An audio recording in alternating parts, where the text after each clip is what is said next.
Hello friends, नमस्कार। कैसे हैं आप लोग? उम्मीद करती हूँ कि अच्छे से होंगे।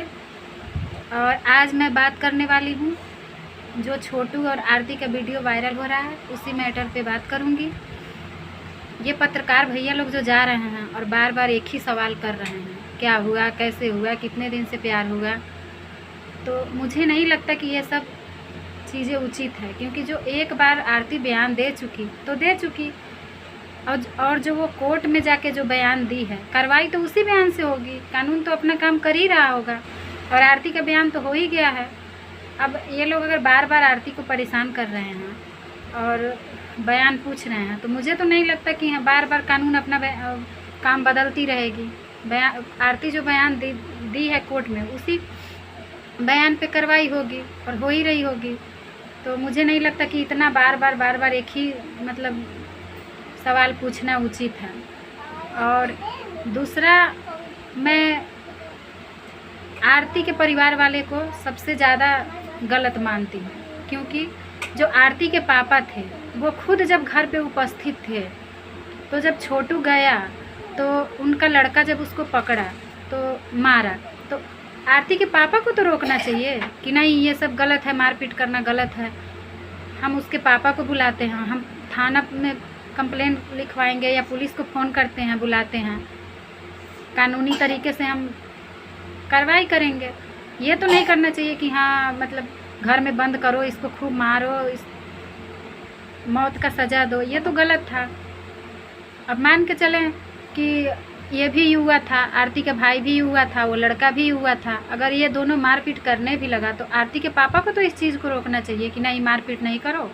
हम छोटू के पापा को बुलाते हैं, गांव के मुखिया सरपंच जो होते हैं उनको बुलाएंगे, राय मसौदा करेंगे। एक बार लड़की से पूछ लेते हैं कि हाँ, उसका जब वो लड़की जॉब करने लायक थी तभी तो जॉब करती थी। वो 21 साल की हो गई थी, कोई बच्ची तो थी नहीं, बाली हो गई थी, उससे भी राय ले सकते थे। अगर इनको छोटू का घर परिवार, छोटू लड़का पसंद नहीं था तो एक बार बोल देते कि वो अच्छा नहीं है, शादी उससे नहीं करो। अगर लड़की नहीं मानती तो उसका शादी कर देना चाहिए था, रहना तो उसी को था। तो ये लोग गलत किए ना, उसको घर में बंद करके और किसी को हत्या कर देना। ये तो एकदम अपराध है, बहुत बड़ा अपराध है। और ये लोग और बोल रहे हैं कि मैं नहीं मारा, वो खुद ही करंट लगा लिया। तो किसी को तुम मारोगे और इतना मारोगे कि वो जिंदा लाश हो जाए, तो हो सकता है वो अपने से भी करंट लगा दे। तो तुम घर लगा लिया होगा, तो तुम घर में क्यों बंद किया उसको? अगर बंद भी किया तो तुमको वहाँ बैठना चाहिए था ना। और बोल रहे हो कि मुखिया सरपंच जी आए, हम शादी कराने वाले थे। जब शादी कराने वाले थे तो लड़का को वहाँ नहीं बैठाना ज़रूरी था, लड़के को घर बंद करने की क्या ज़रूरत थी? क्योंकि शादी तो लड़का को ही करना था, लड़की को ही करना था, तो दोनों को बैठा के आप पूछते ना कि घर में बंद करके उसको मार देते। और दूसरी गलती मैं सरकार को ये कहना चाहूँगी कि शिक्षा बहुत ज़रूरी है। अगर समाज शिक्षित होता, अगर आरती के घर वाले शिक्षित होते तो ऐसा कभी नहीं करते। शिक्षित परिवार तो होते हैं, वो लड़का लड़की को बैठा के पूछ लेते हैं, एक दूसरे को दिखा देते हैं कि हाँ, दोनों एक दूसरे को देखेंगे, पसंद करेंगे, तभी शादी होगा, तभी रिश्ते अच्छे से निभाएंगे, चलेगा। माँ बाप तो कब हैं कब नहीं है, लेकिन रिश्ता तो उसी को लेके चलना है। और ऐसे तो कभी नहीं करते कि हाँ, घर में मार देते। तो मैं इस बात को मानती हूँ कि शिक्षा बहुत ज़रूरी है और सरकार को इस चीज़ पे ध्यान देना चाहिए। भारत के हर बच्चे को शिक्षित होना बहुत ज़रूरी है। अगर शिक्षा हर बच्चे के पास हो तो ऐसा अपराध कभी नहीं होगा। ये शिक्षा की कमी के कारण ही हो रहा है। और शिक्षित नहीं होने के पीछे भी जनसंख्या पे रोक लगना चाहिए। जब जनसंख्या इतनी बढ़ेगी तो शिक्षित भी इंसान नहीं हो पाएगा। क्योंकि यहाँ क्या होता है, एक आदमी को 7-8 बच्चे, अब 7-8 बच्चे पैदा करोगे तो 2-2 साल का अंतराल तो कम से कम होगा। तो एक बच्चे 20 साल के होंगे, एक बच्चे 6-7 साल के रहेंगे, एक बच्चे 14 साल के होंगे तो एक बच्चे 5 साल के रहेंगे। अब वो 14 साल के बच्चे को बाल श्रम में लगा देंगे, उस छोटे वाले बच्चे को पालने के लिए। अब वो लड़का बाल श्रम करेगा तो छोटे भाई बहन को पालेगा, और तब जब थोड़ा बड़ा होगा तो उसका शादी कर देंगे। अब उसके खुद बच्चे होने लगेंगे, अब वो उसको पालने में लग जाएगा। तो वो कब पढ़ेगा? उसकी एजुकेशन उसको कब मिलेगी? और जब एजुकेशन नहीं मिलेगी तो यही सब काम होगा कि क्योंकि उसको नॉलेज ही नहीं है कि कानून क्या है, मर्डर की सज़ा क्या होती है, किसी चीज़ को अच्छे से निदान करने उसको आएगा ही नहीं। अगर आरती का भाई शिक्षित होता, उसका पापा शिक्षित होता, तो ये नौबत ही नहीं आती। वो अच्छे से लड़की को बैठा के पूछ लेता। वो बता भी रहा है कि लड़का 2 दिन से चक्कर काट रहा था, मैं छत पे सोया था। तो जब उसको पता था, तो अगर शिक्षित होता तो वो ऐसे नहीं करता। वो लड़की को से पूछ नहीं सकता था कि हाँ तुम प्यार करती हो तो उससे शादी करोगी।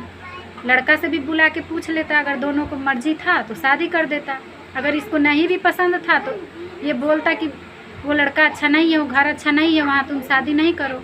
अगर आरती मानती तो ठीक है, नहीं तो उसका शादी कर देता उसी से।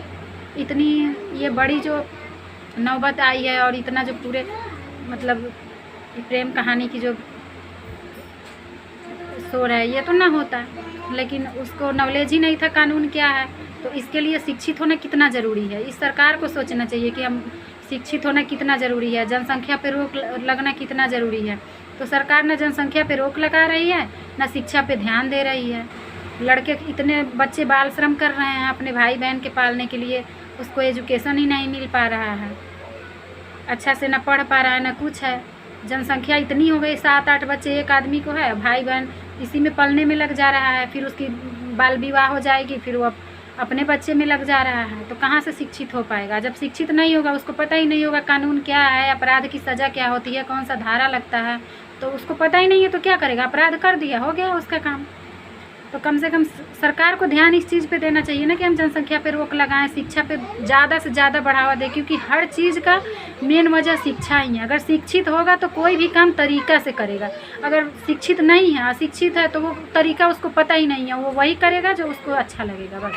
अगर शिक्षित होता तो उसको सब चीज़ का तरीका पता रहता कि हाँ हमको ये चीज़ सुलझाने के लिए इस चीज़ का जरूर करना ज़रूरी है। वो कानून का सहारा लेता, शिक्षित होता। तो गांव समाज में मुखिया सरपंच ये लोग किस लिए होते हैं? इसीलिए तो होते हैं कि हाँ किसी चीज़ को सुलझाएं, तो उनको पकड़ के लाता। अपने से तो कानून हाथ में नहीं लेता, लेकिन वो शिक्षित था ही नहीं, शिक्षा की कमी है।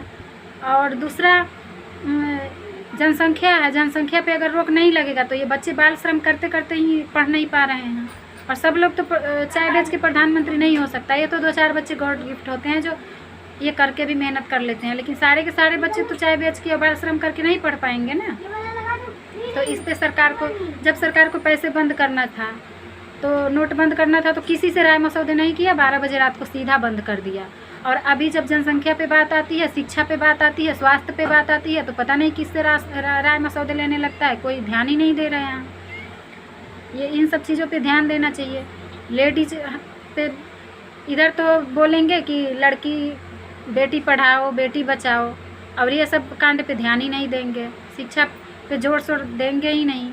अब बताओ, इधर तो दहेज बंद किए हैं कि दहेज देना अपराध है, लेना भी अपराध है, देना भी अपराध है, और मैके में बेटी को हिस्सा दिला रहे हैं।